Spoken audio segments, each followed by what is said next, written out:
I am sitting here in my small apartment staring at my silent phone on what should have been a celebration of my 28th year of existence.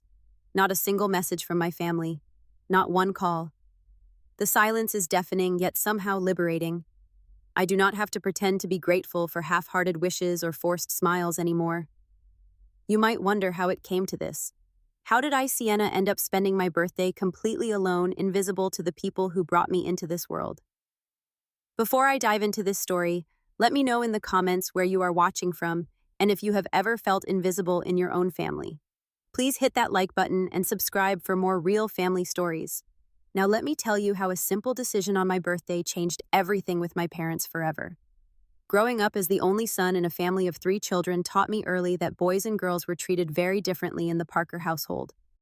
My 2 sisters, Madison, who is 32, and Harper, who is 30, have always been the golden children. Madison works as a marketing director in Seattle, while Harper recently became a veterinarian in Denver.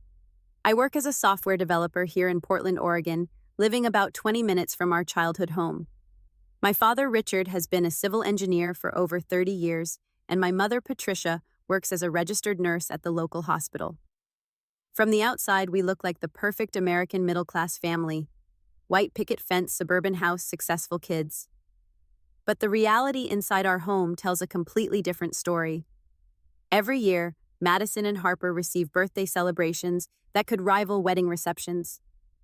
Last year, Madison's 31st birthday party had over 40 guests, complete with a hired DJ, catered food, and a cake that cost more than my monthly grocery budget. My parents flew from Portland to Denver just to celebrate Harper's birthday, staying for an entire weekend and treating it like a family vacation. My birthdays, however, have always been afterthoughts. Quick dinners at chain restaurants, store-bought cakes with the wrong number of candles. 2 years ago, when I turned 26, my parents completely forgot my birthday existed. They only remembered 2 days later when I casually mentioned it during a phone call. My mother's response was a rushed apology and a promise to take me to dinner next weekend, which never happened. Last year's 27th birthday was particularly painful. My mother picked up a cake from the grocery store on her way home from work. It was vanilla with generic blue frosting, and she had grabbed the wrong number of candles from the baking aisle. I sat there blowing out 25 candles while turning 27, feeling like a stranger at my own celebration. 2 months before this year's birthday, I made a decision that would change our family dynamics forever. I decided to conduct an experiment. I would not mention my upcoming birthday, not once. No hints, no reminders, no casual mentions of the big day approaching. I wanted to see if my parents would remember on their own without me doing the emotional labor of reminding them to care about me. The weeks leading up to my birthday were filled with both hope and dread. Part of me desperately wanted to believe that this year would be different. Maybe they had my birthday marked on their calendar. Maybe they had been planning something special in secret. But as each day passed, my optimism slowly crumbled. 1 week before my birthday, I had dinner with my parents. They spent the entire evening discussing their weekend getaway plans to the coast. 2 days before the date, my mother called to ask about my work project. She talked for 30 minutes about her difficult patients and hospital politics, but never once mentioned anything special coming up. The day before my birthday, my father sent me a text message asking if I could recommend a good mechanic for his car troubles. Nothing else. My birthday arrived on a Tuesday morning like any other day. I woke up early, checked my phone, and found exactly what I expected. Nothing. No missed calls, no text messages, no notifications of any kind from my family. My phone was as silent as a tomb. I went to work at the software development company where I have been employed for the past 4 years. My colleagues Jake and Amy remembered my birthday because they had seen it on Facebook. They brought me coffee and a small cupcake, which meant more to me than any expensive gift my parents had ever given me. At least someone in this world acknowledged that I existed and mattered. The workday dragged on forever. Every time my phone buzzed, I hoped it might be a family member remembering at the last minute. But it was only work emails and spam messages. I ate lunch alone at my desk, watching other people in the office receive birthday calls from loved ones. When I got home that evening, I stood in my empty apartment and made a decision that felt both pathetic and empowering. I drove to the grocery store and bought myself a small chocolate cake. I put a single candle in it, lit it, and sang happy birthday to myself in the silence of my kitchen. It was one of the loneliest moments of my entire life, but also strangely freeing.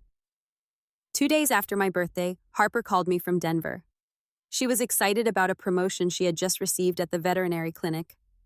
I listened to her talk for 20 minutes about her success and how our parents were so proud of her achievement.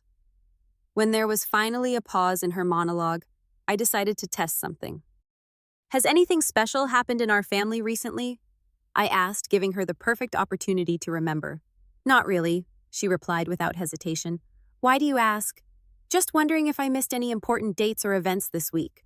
Harper completely missed the hint and launched into another story about her new responsibilities at work. She talked for another 15 minutes before ending the call without a single birthday wish. My own sister, who had shared 28 years of life with me, had no idea that I had just celebrated another year of existence. That night, I made the mistake of scrolling through social media. I found photos from Madison's daughter's birthday party from the previous month. The pictures showed my entire family gathered around an elaborate princess-themed celebration. There were my parents, grandparents, aunts, uncles, and cousins, all smiling and celebrating my 5-year-old niece. The comment section was filled with dozens of family members and friends sending love and birthday wishes. I scrolled back through the previous year's posts, searching for any mention of my birthday. Nothing. Not a single photo, not one post, not even a comment acknowledging that I had turned 27. It was as if I did not exist in our family's public narrative. The next day at work, Jake asked me about my delayed family celebration plans. I found myself admitting the truth for the first time. "They do not remember," I said quietly. "Nobody in my family remembered my birthday." Amy overheard our conversation and her jaw dropped. "Are you serious? How is that even possible?" I explained the pattern that had been going on for years. How I had always been the one responsible for reminding people about my own birthday. How my sisters received royal treatment while I was lucky to get a grocery store cake. Amy shared that her family always remembered everyone's birthday without any reminders needed, making me realize just how abnormal my situation truly was. That weekend, I spent hours analyzing my relationship with my family. I looked through old photos and realized that I had been the family photographer at most gatherings, which explained why I was missing from so many pictures. I was always behind the camera documenting other people's important moments, while my own went unnoticed and unrecorded. The breaking point came exactly 1 week after my forgotten birthday, when my mother called during her lunch break at the hospital. She launched into her usual routine of asking about my work and telling me about difficult patients she had been dealing with. Her voice was cheerful and casual, showing no awareness that she had missed anything important. "Madison got another promotion at her company," she said with obvious pride. "And Harper just bought a new house in Denver. We are so excited to visit her next month." I listened silently, feeling like a stranger hearing updates about people I barely knew. There was no mention of my recent birthday, no acknowledgement that time had passed, no awareness that she might have missed something significant. Then came the moment that changed everything. "Oh, by the way," my mother said casually, "is not your birthday coming up soon? This month or next month?" My heart stopped. The complete lack of awareness in her voice was stunning. "It already happened, Mom," I replied, keeping my voice steady. 10 days ago." The silence on the other end of the line lasted forever. I could hear her breathing, processing what I had just told her. "What do you mean it already happened? Why did you not tell us?" That question ignited something inside me that had been building for years. "Since when do I need to remind my own parents about my birthday? Do Madison and Harper have to send you calendar invites for their special days?" "That is different," she said defensively. "You know I have a terrible memory for dates. You should have reminded us." "Really?" I asked, my voice rising. "Madison and Harper are different, how exactly?" "Because they are daughters, and I am just the son. Because their birthdays matter more than mine." "Do not be dramatic, Sienna. You are being unreasonable." I started listing the evidence. Every elaborate celebration my sisters had received. Every time my birthday had been forgotten or treated as an inconvenience. Every year I had been responsible for organizing my own acknowledgement. "Tell me about Madison's last 3 birthdays," I challenged her. "Tell me about Harper's celebrations. Now tell me about mine." The silence stretched longer this time. She could not defend the indefensible because we both knew the pattern was obvious and cruel. "Let me talk to him." I heard my father's voice in the background. He took the phone with the authority he used when he wanted to shut down conversations he found uncomfortable. "What is this nonsense about?" he demanded. "Your mother is upset." I explained my experiment, how I had deliberately not mentioned my birthday to see if they would remember on their own, how they had failed spectacularly, how this pattern had been going on for my entire adult life. "So you set us up to fail," he accused. "You deliberately trapped us. I wanted to know if anyone in this family actually cares about me enough to remember the day I was born without me begging for attention. That is manipulative behavior, Sienna. We raised you better than that." The irony was staggering. I was being accused of manipulation for wanting my parents to remember my birthday. "You have never missed Madison's birthday," I pointed out. "You have never missed Harper's birthday. You flew to Denver just to celebrate Harper turning 30. But you cannot remember when your own son was born." "Stop comparing yourself to your sisters," my father snapped. "They are different." How are they different? They make more effort to stay connected with the family." I almost laughed at the absurdity. "I live 20 minutes away from you. I call every week. I show up to every family gathering. I am the one who takes photos at every celebration because I am always there, always present, always available. But somehow I do not make enough effort." "You are being selfish," my mother said, taking the phone back. "You are making this about you when we have been dealing with so much stress lately." "When is it allowed to be about me, Mom? When am I allowed to matter in this family?" "You always matter," she said, but her voice lacked conviction. "Then prove it. Tell me about my last birthday. Tell me what we did to celebrate. Tell me what gift you gave me." Another long silence. She could not answer because she genuinely did not remember. The previous year's grocery store cake had been so unmemorable that it left no trace in her mind. "I am tired of being invisible," I said quietly. "I am tired of being the family afterthought. I am tired of begging for the basic respect that you give my sisters automatically." "If you wanted a big celebration, you should have asked for one," my father interjected. "I should not have to ask my parents to remember that I exist." The conversation deteriorated rapidly from there. My mother started crying, claiming that I was being unfair and hurtful.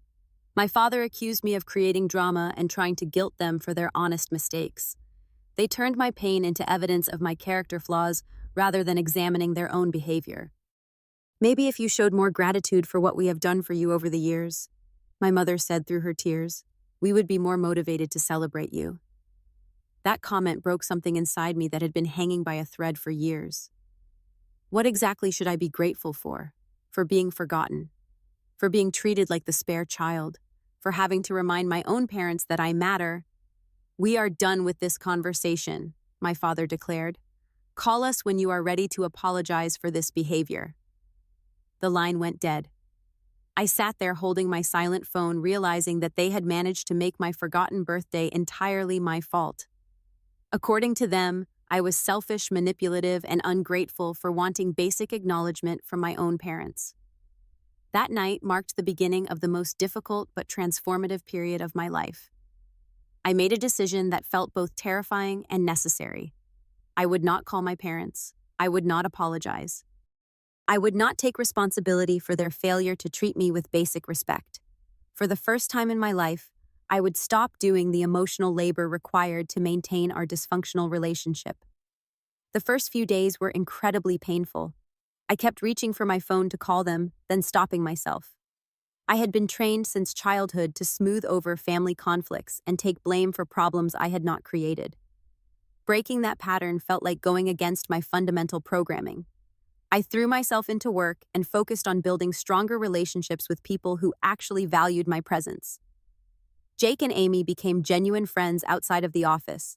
I joined a hiking group and started attending social events that I had previously skipped to be available for family obligations that never materialized.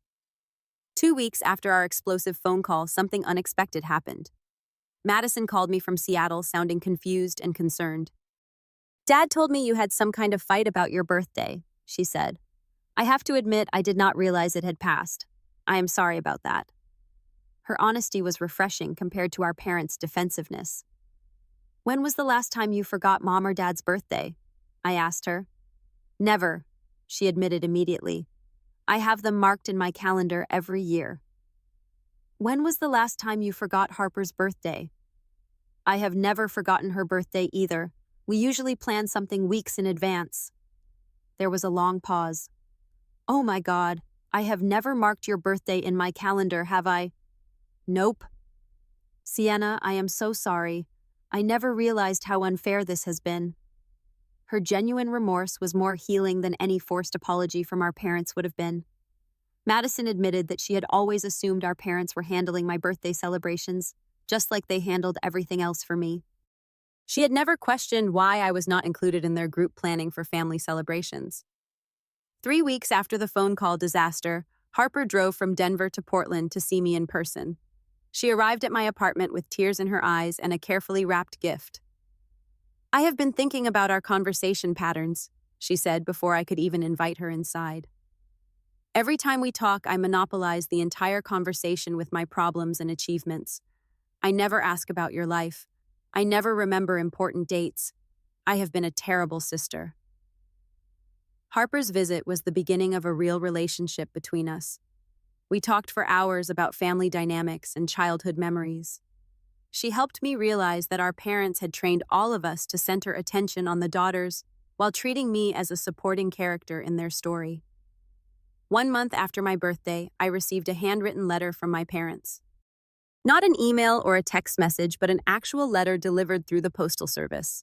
The formality of it suggested they understood the gravity of the situation. Dear Sienna, it began. We have spent the past month thinking about our conversation and your concerns. After much reflection, we realize that we have not treated you fairly.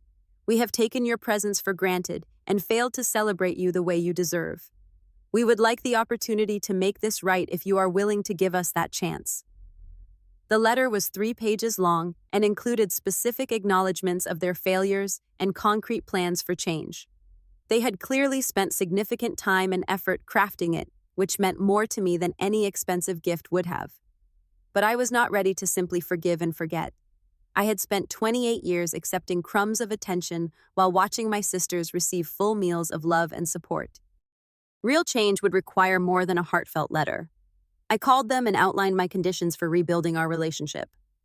First, they needed to acknowledge their pattern of favoritism in front of the entire family, not just privately to me.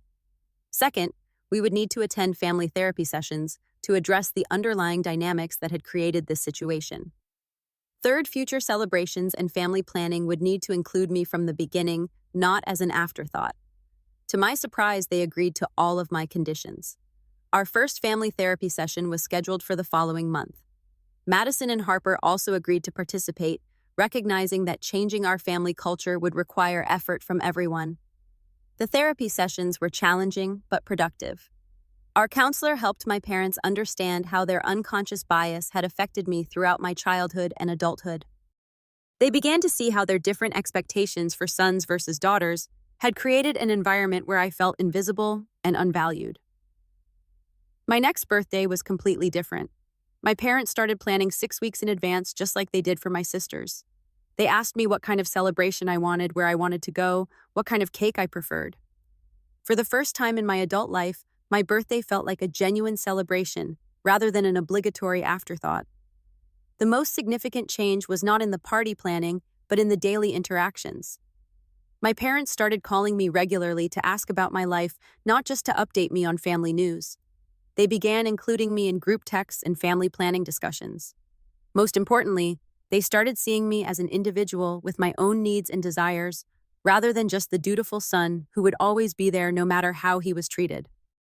The process of healing our relationship took over a year of consistent effort from everyone involved. There were setbacks and difficult conversations, but we all remained committed to creating a healthier family dynamic. I learned that sometimes the people who should love us unconditionally need to be taught how to love us properly. I learned that setting boundaries is not selfish or manipulative, but necessary for maintaining your self-respect. Most importantly, I learned that my worth as a person does not depend on other people's ability to recognize and celebrate it. The experience taught me to build chosen family relationships with people who value my presence. Jake and Amy became like siblings to me, and the hiking group introduced me to friendships that were based on mutual interest and respect rather than biological obligation. I also learned that forgiveness is not about forgetting or excusing harmful behavior. Real forgiveness comes when the harmful behavior changes and the relationship becomes healthy and respectful. My parents earned my forgiveness by doing the hard work of examining their biases and changing their patterns. Sometimes the greatest gift we can give ourselves is the courage to demand the respect we deserve, even when it comes from the people who gave us life. I want to hear from you in the comments below. Have you ever felt invisible in your own family? Have you had to teach your loved ones how to treat you with respect? Please share your stories and let me know how you handled similar situations. If this story resonated with you, please hit that like button, subscribe to the channel for more family stories, and share this video with someone who might need to hear it. Thank you for listening to my story, and remember that you deserve to be celebrated and valued by the people who claim to love you. Take care of yourselves, and I will see you in the next video.